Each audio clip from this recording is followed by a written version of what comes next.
March April মাসেই মনটা কিরম জঙ্গল জঙ্গল করে। আর জঙ্গল মানেই তো কানা বান্ধবগড় নইলে করবেত। কিন্তু পপুলার এই জঙ্গলগুলোতে সারা বছরই ভিড় লেগে থাকে। তাই বান্ধবগড়ের প্ল্যানটা ক্যান্সেল করে মধ্যপ্রদেশেরই এক অনামী জঙ্গল যাব বলে ঠিক করলাম। আর তার সাথে যদি নদীর পাড়ে একটা সুন্দর রিসোর্ট থাকে, তাই চললাম মসিমা নামের সেই বিখ্যাত বাঘিনীর জঙ্গল দেখতে, সঞ্জয় ধুবড়িতে।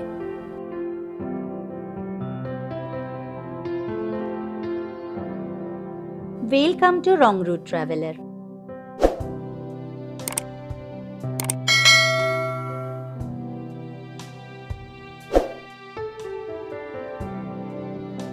কাল দুপুরের 1:10 শক্তিপুঞ্জ এক্সপ্রেস ধরেছিলাম। এখন সকাল 9টা বাজে। পৌঁছলাম বেওয়ারি স্টেশনে। এখানে অমিত ভাই প্রথম থেকেই আমাদের জন্য গাড়ি নিয়ে অপেক্ষা করছেন।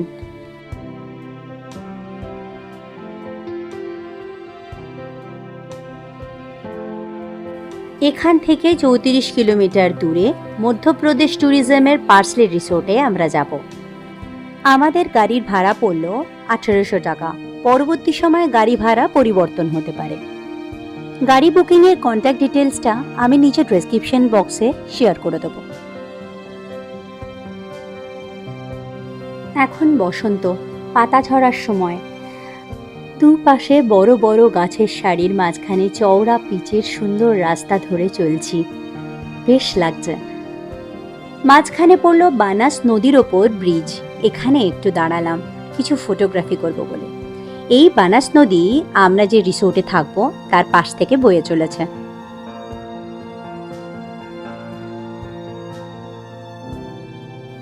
পার্সলে রিসোর্টের কাছাকাছি চলে এলাম। এই মোড়ের ডান দিকে একটা ছোট্ট বাজার রয়েছে। আমরা বাদিকে মোড় নিলাম। এখান থেকে পার্সলে রিসোর্ট 1 কিলোমিটার।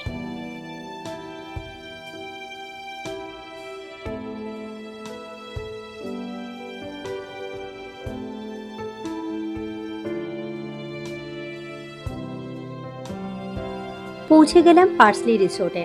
রিসোর্টটা খুব সুন্দর, অনেকটা বড় এরিয়া নিয়ে, একদম নদীর পাশে। এখানে প্রচুর বাদর আর হনুমান রয়েছে, সেটা জেনে আমি অনেক কলা কিনে এনেছিলাম। কিন্তু জানি না ওরা কিভাবে গাড়ির কাচের ভেতর থেকে সেগুলো দেখে ফেললো। আমি একটা দরজা খুলে বেরোতেই পুরো জ্যাকি চেনের কায়দায় একটা বাদর ভেতর ঢুকে গেল, আর এতগুলো কলা পেয়ে পুরো পাগল হয়ে গেছে। অনেক কষ্টে কায়দা করে ওকে বার করতে হলো। যাই হোক, রিসেপশনে এসে জরুরি ফর্মালিটিস পুরো করে আমরা আমাদের রুমের চাবি পেয়ে গেলাম। এখানে চেকিং টাইম 12টা হলেও আমরা অনেকটা আগে ঢুকে গিয়েছি। রুম খালি থাকার জন্য এনারা আমাদের রুমটা দিয়ে দিলেন। এটা এসি ডিলাক্স রুম। এর ভাড়া 3350 ইনক্লুডিং ট্যাক্স, আর এর মধ্যে ব্রেকফাস্টের খরচা ধরা আছে। রুমটা বেশ বড় এবং ওয়েল মেনটেন্ড। চলুন রুম লাগোয়া বারান্দাটা দেখে নিই। ওই দেখুন ডান সাইডে বানাস নদী দেখা যাচ্ছে। এখানে 3 ধরনের রুম রয়েছে, এসি ডিলাক্স, লগ হাট এবং এসি স্যুট। এবার দেখুন বাথরুমটা বেশ বড় আর সুন্দর, গিজারও রয়েছে।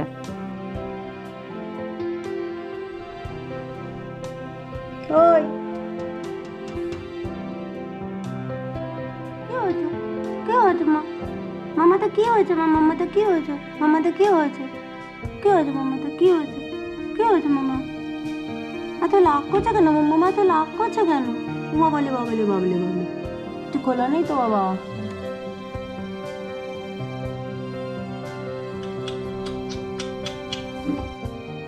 এখানে অনেক বাদর আর হনুমান রয়েছে।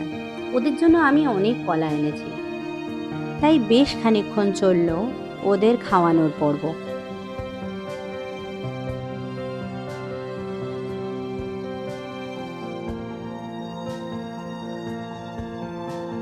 এরপর স্নান করে সোজা চলে এলাম রেস্টুরেন্টের টেবিলে।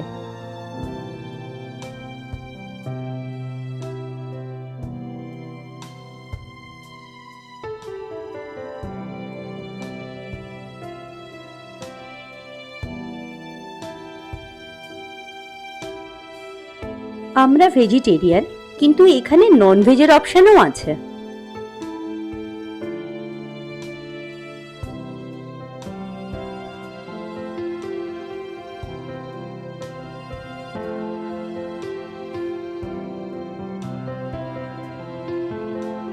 লাঞ্চের পর বেশ খানিকক্ষণ বিশ্রাম করলাম।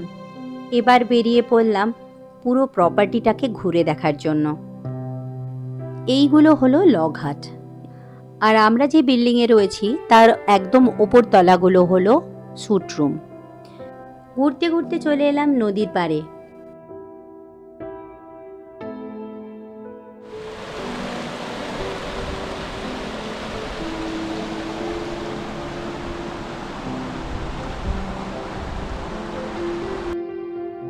এই প্রপার্টিরই নদীর পাড়ের দিকে একটা নিজস্ব ট্রেল রয়েছে, সেখানেই এসেছি একটু পাখির ছবি তুলবো বলে।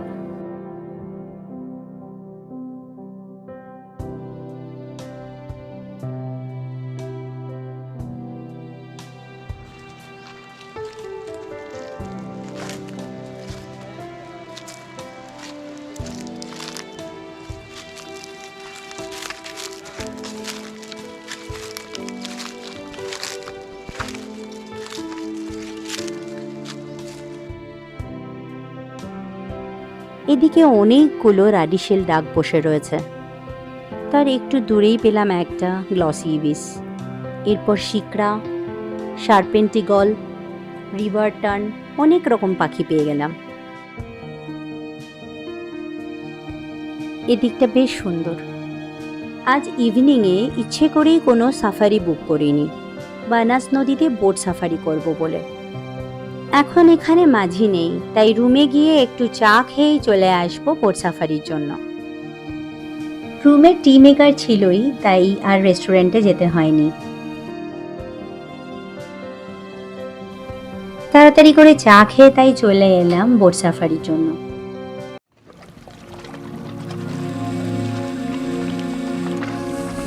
নদীতে 1 ঘন্টা বোট সাফারির জন্য পার হেড 100 টাকা করে চার্জ পড়বে।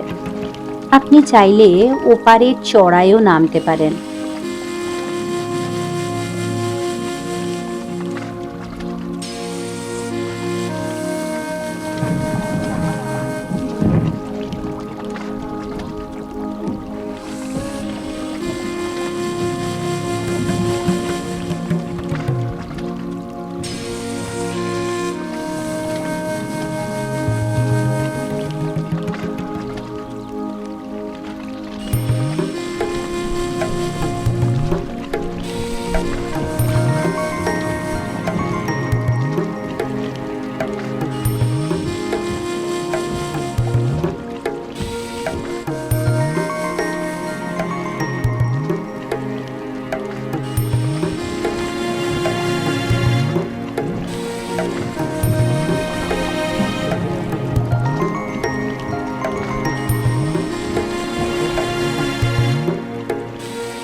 নদীতে প্রচুর রিভার টার্ন ওড়াউড়ি করছে, কিন্তু এত ফাস্ট যে একটাও ছবি তুলতে পারছি না।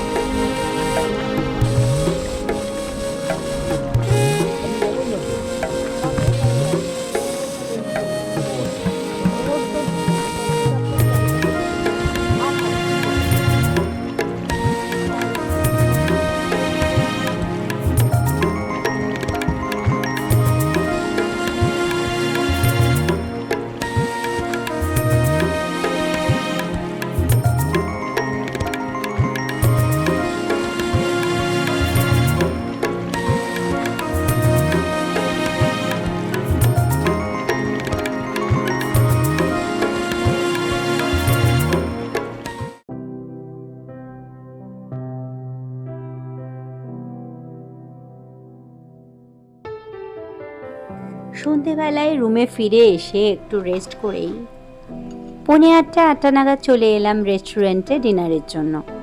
কাল খুব সকালে আমাদের জঙ্গল সাফারির জন্য বেরোতে হবে। মার্চ মাস হলেও এখানে রাতে কিন্তু বেশ ঠান্ডা আছে।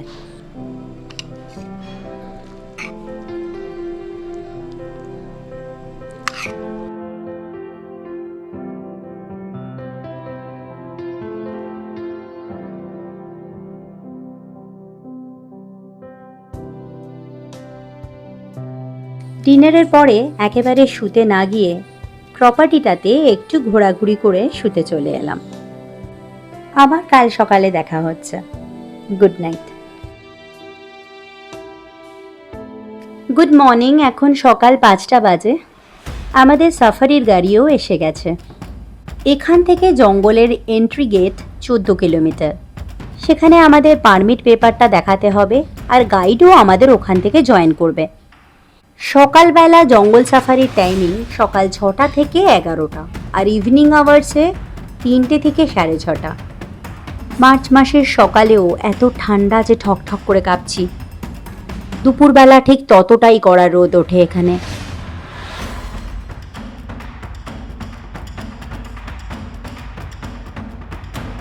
হালকা হালকা পূবের আকাশটা লাল হয়েছে। মসিমার গল্প শুনতে শুনতে চলেছি, বেশ লাগছিল। জানি না মসিমার দেখা পাবো কিনা, আদৌ পে কপালে কোনো বাঘ দেখা আছে কিনা জানি না। পশু পাখির ওপর একটা অদ্ভুত আকর্ষণ আছে আমার, জঙ্গলে এলে সেটা খুব বেড়ে যায়। চলে এলাম ফরেস্ট অফিসে। এখানে আমাদের পারমিটের পেপারগুলো চেক হবে, আর গাইড উঠবেন গাড়িতে। সাফারি জিপসির 3000 টাকা ছাড়া গাইডের জন্য 600 টাকা, আর পার হেড এন্ট্রি ফিস 100 টাকা। ক্যামেরার কোনো চার্জ লাগবে না। পার্সলি রিসোর্টে নিজস্ব একটি জিপ রয়েছে, সেটা যদি ভাগ্যক্রমে পেয়ে যান তো কোনো এক্সট্রা চার্জ লাগবে না। নইলে ফরেস্ট অফিস থেকে পার্সলি রিসোর্ট এই 14 কিলোমিটার দূরত্বের জন্য 1000 টাকা করে পার সাফারিতে এক্সট্রা লাগবে।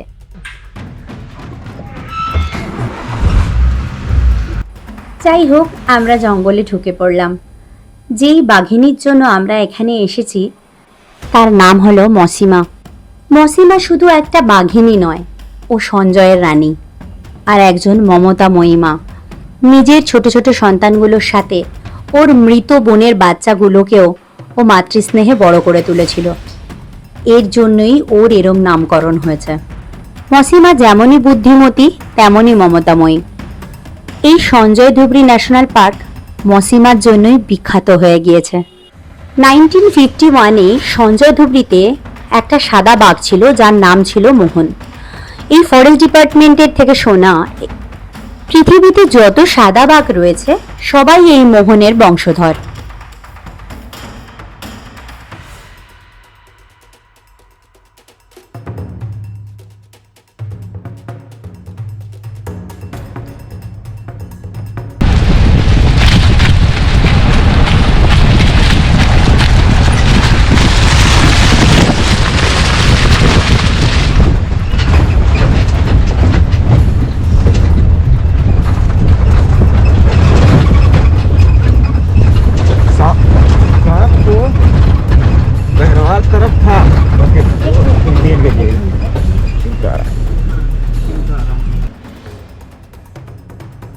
সকালের কম আলোতেই প্রথমেই আমরা 3টে চিংকারা দেখেছিলাম, তারপরে আর দেখতে পেলাম না। বাঘ ছাড়াও এই জঙ্গলে হরিণ, ময়ূর, বাদর, হনুমান, চিংকারা, নীলগাই, বার্কিং ডিয়ার, শিয়াল, বুনো শুয়োর, খরগোশ, ভাল্লুক, সজারু, প্যাঙ্গোলিন এবং বিভিন্ন প্রজাতির পাখি রয়েছে। এখান থেকে 5 কিলোমিটার আরও ভেতরে করজন।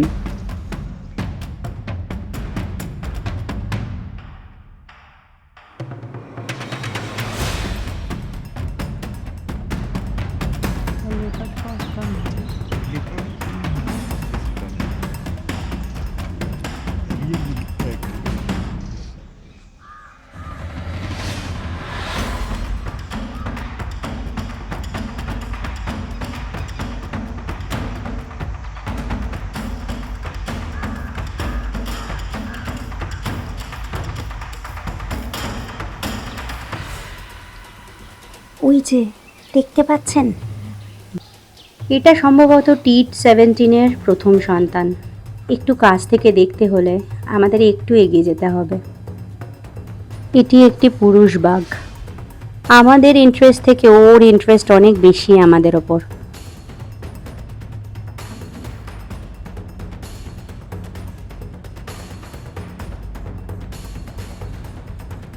ফুট 10 ডিস্টেন্সে একটা ঝোপ থেকে মুখ বার করে দাঁড়িয়ে আছে। যেরকম আমরা ওকে দেখে অবাক হয়েছি, তেমন ও আমাদের দেখে অবাক হয়েছে। অসাধারণ সব ছবি উঠছে।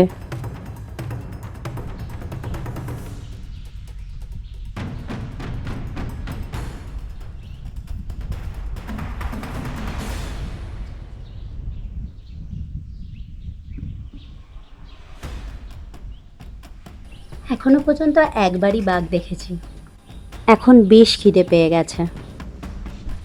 রিসোর্ট থেকে আমাদের প্যাক ব্রেকফাস্ট পাঠিয়ে দিয়েছে, আলুর পরোটা, স্যান্ডউইচ, ওয়েফার, ফ্রুটস। বাঘের জঙ্গলের মাঝখানে এই ব্রেকফাস্ট আজীবন মনে থাকবে।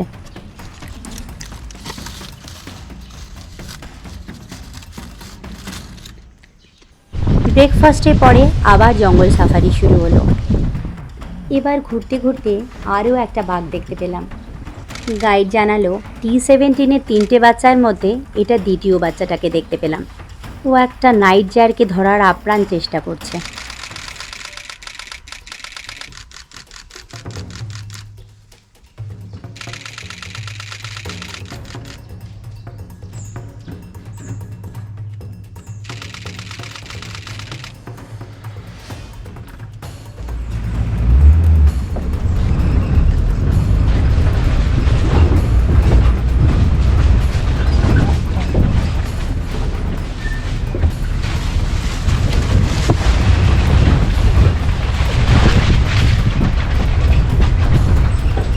एकदम आगे पेड़ के पास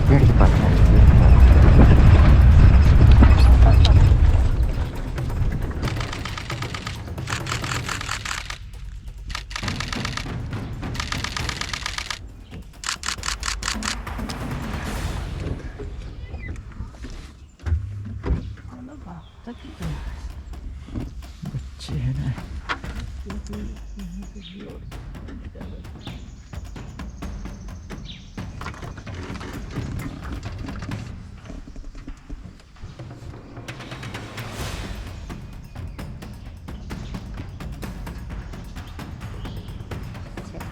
জঙ্গলে ঘুরে ঘুরে অনেক কিছু দেখলাম। তারপর অবশেষে T-17-এর তৃতীয় বাচ্চাটাকে একটা ঝোপের মধ্যে দেখতে পেলাম, তবে বেশ খানিকটা দূরে, একদম কেমোফ্লেজ হয়ে বসে রয়েছে।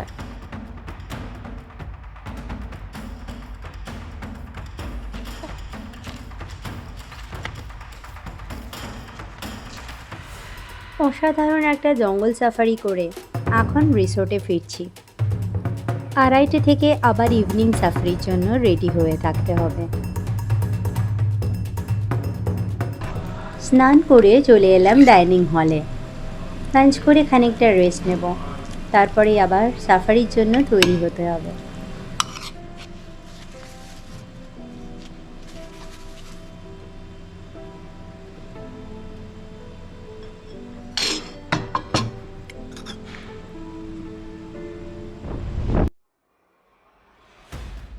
ইভিনিং সাফারির জন্য আমাদের জিপ এসে গেছে।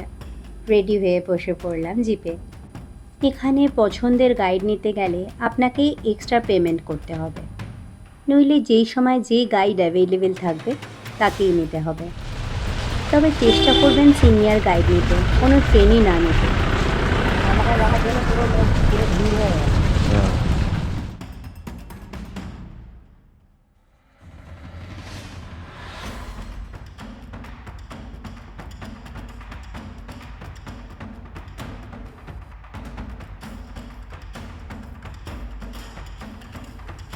যাই হোক, পারমিট পেপার দেখিয়ে আমরা আবার ঢুকে পড়লাম জঙ্গলে।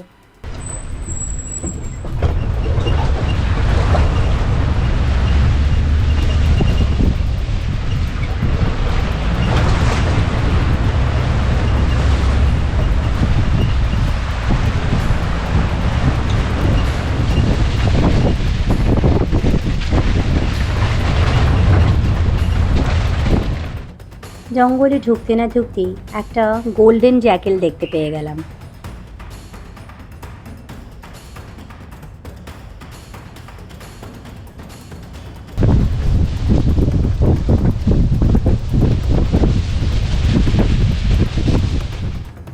তারপরেই দেখা পেয়ে গেলাম এক পাল বুনো শুয়োরের। বিকেলের দিকে ভাল্লুক দেখার চান্স খুব বেশি, তাই এক্সপেক্ট করলাম একটা ভাল্লুক দেখতে পাবো। বেশ খানিকক্ষণ খোঁজাখুঁজি করতে করতে একটা ভাল্লুকও পেয়ে গেলাম, কিন্তু তার উল্টো দিক থেকে অ্যালার্ম কল আসছিল। আমাদের গাইড প্রচণ্ড কনফিউজ। ভাল্লুকের ভালো করে ছবি নিতে পারলাম না, ও ততক্ষণে অ্যালার্ম কলের দিকে রওনা দিয়েছে। প্রচণ্ড রাগ ধরে যাচ্ছে। চোখের সামনে ভাল্লুকটা থাকতেও ভালো করে ছবি নিতে পারলাম না। কে অ্যালার্ম কল শুনে এসেও কোনো লাভ হলো না, বাঘ দেখতে পেলাম না। কি হলো, ভাল্লুকও গেল, বাঘও গেল।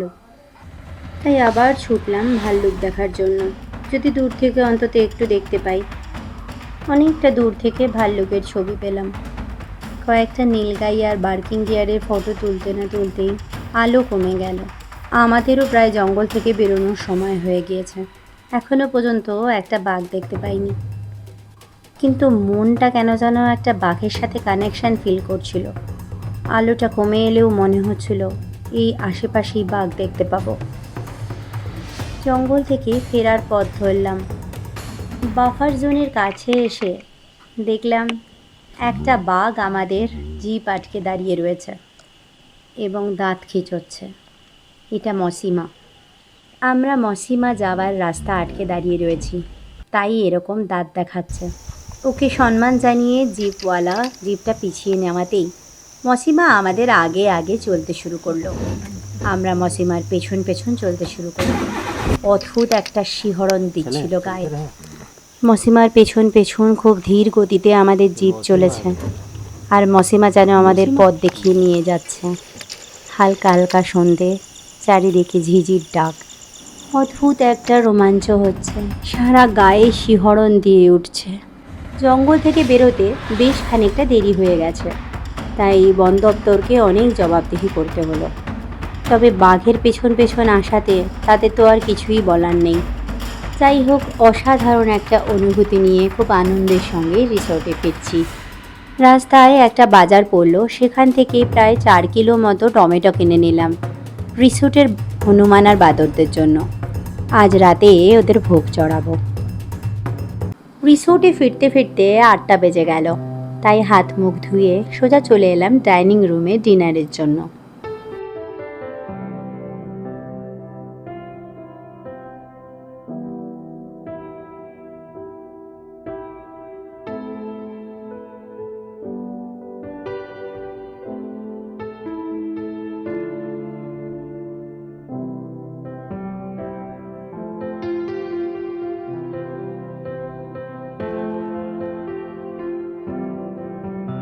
ডিনার হয়ে গিয়েছে, এখন চললাম বাদরদের জন্য কেনা টমেটোগুলো ওদের ভোগ চড়াতে।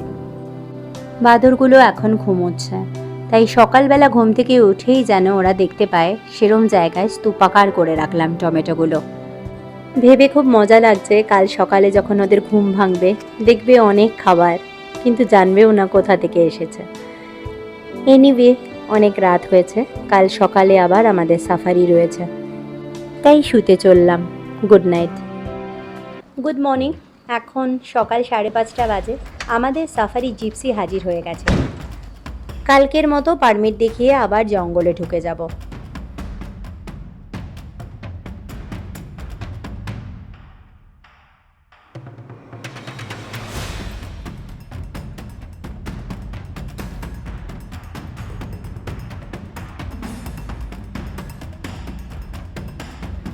পারমিটের পর্ব শেষ করে জঙ্গলে ঢুকছি। একটা অদ্ভুত ব্যাপার, এই জঙ্গলে 8টা জিপ ঢোকার পারমিশন রয়েছে। সকালের সাফারিতে 8টা এবং বিকেলের সাফারিতেও 8টা জিপের পারমিশন দেওয়া হয়, কিন্তু এই দুদিন আমরা ছাড়া আর কোনো জিপই ছিল না জঙ্গলে। তাই কোনো রকম তাড়াহুড়ো না করে, কম্পিটিশন না করে খুব শান্তি মতো জঙ্গলে ঘুরতে পেরেছি। আজকে আবার যাব মান্ডালা জোনে। ওই জোনটায় বাঘ দেখার সম্ভাবনা প্রবল।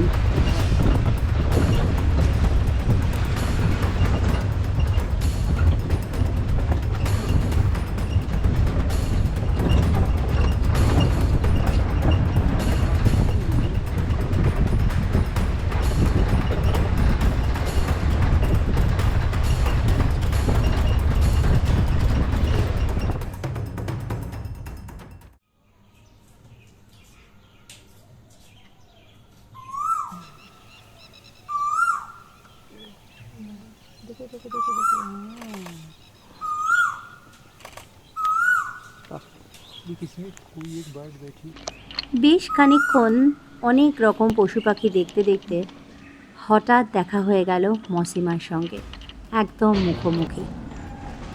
মসিমা আমাদের পাশ থেকে বেরিয়ে গেল। ইচ্ছে করলেই ছুতে পারতাম, এতটা কাছ থেকে। আমার জুম লেন্স দূরের সাবজেক্টের জন্য এত কাছ থেকে যাওয়া বাঘ ফোকাসই করতে পারলাম না। এত কাছ থেকে কখনো বাঘ দেখিনি। এত সুন্দর দেখতে একটা প্রাণী। ওর সৌন্দর্যে এতটাই মুগ্ধ হয়ে তাকিয়ে আছি যে ফটো তোলার কথা ভুলেই গেলাম।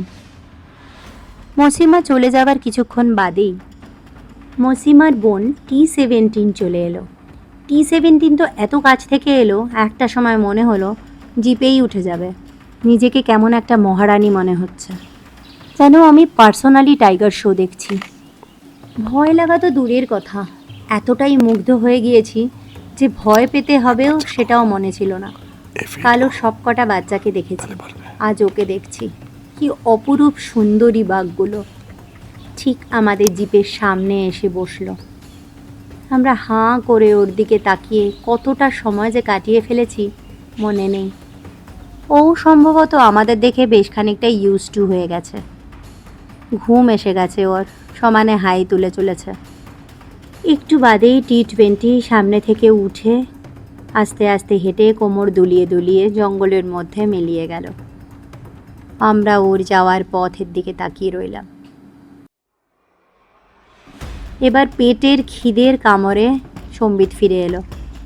রিসোর্ট থেকে আনা ব্রেকফাস্ট ওখানে বসেই করে নিলাম।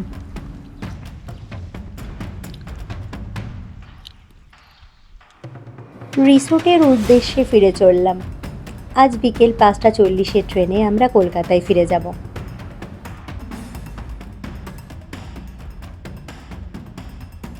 সকালে সাফারিতে রিসোর্ট থেকে ব্রেকফাস্ট দেওয়ার কথা ওরা প্রথমে ভুলে গিয়েছিল, তাই পরে তাড়াহুড়ো করে খুব অল্পই ব্রেকফাস্ট দিয়েছিল।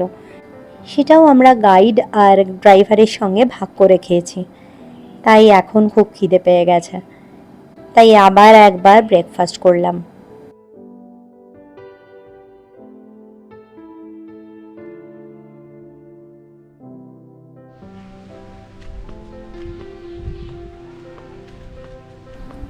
স্নান সেরে নিয়ে বেশ খানিকক্ষণ সময় রিসোর্টের আশপাশে ঘুরে কাটালাম।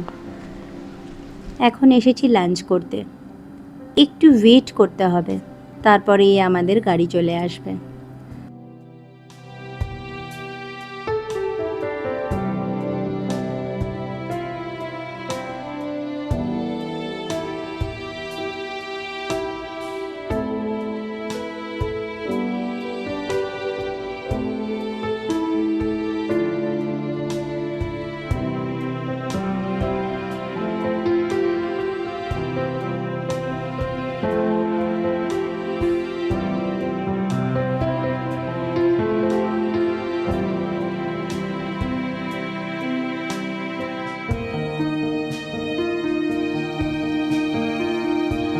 এখন 3:30 বাজে, আমাদের গাড়ি চলে এসেছে। মধ্যপ্রদেশের খুব ফেমাস একটা খাবার হলো ডাল বাটি। আমরা আমাদের এই ইচ্ছেটা জানিয়েছিলাম অমিতজিকে। যদি রাস্তায় কোনো রেস্টুরেন্টে সেটা পাওয়া যায়, আমরা রাতের ডিনারের জন্য সেটা তুলে নেব। রাস্তায় কোথাও সেই ডাল বাটি পাবো না বলে অমিতজি নিজেই তার কোনো রিলেটিভকে দিয়ে ডাল বাটি বানিয়ে এনেছেন এবং কিছুতেই কোনো টাকা আমাদের কাছ থেকে নিতে চাননি। টাকা দিতে বেশ জোরাজুরি করতে হলো। খুব ভালো মানুষ এই অমিতজি। যাই হোক, আমরা স্টেশনে পৌঁছে গিয়েছি। অসাধারণ জঙ্গল ট্রিপ করে বাড়ি ফিরছি, খুব সুন্দর স্মৃতি নিয়ে। আপনারাও আসুন সঞ্জয়ে, খুব ভালো লাগবে সঞ্জয়ে। সঞ্জয় আপনাদের নিরাশ করবে না। আমার ভিডিওটি দেখার জন্য ধন্যবাদ আপনাদের। আমার ভিডিওটি যদি আপনাদের ভালো লেগে থাকে প্লিজ লাইক, কমেন্ট আর শেয়ার করতে ভুলবেন না। আর যদি সাবস্ক্রাইব না করে থাকেন তো প্লিজ সাবস্ক্রাইব করে নেবেন।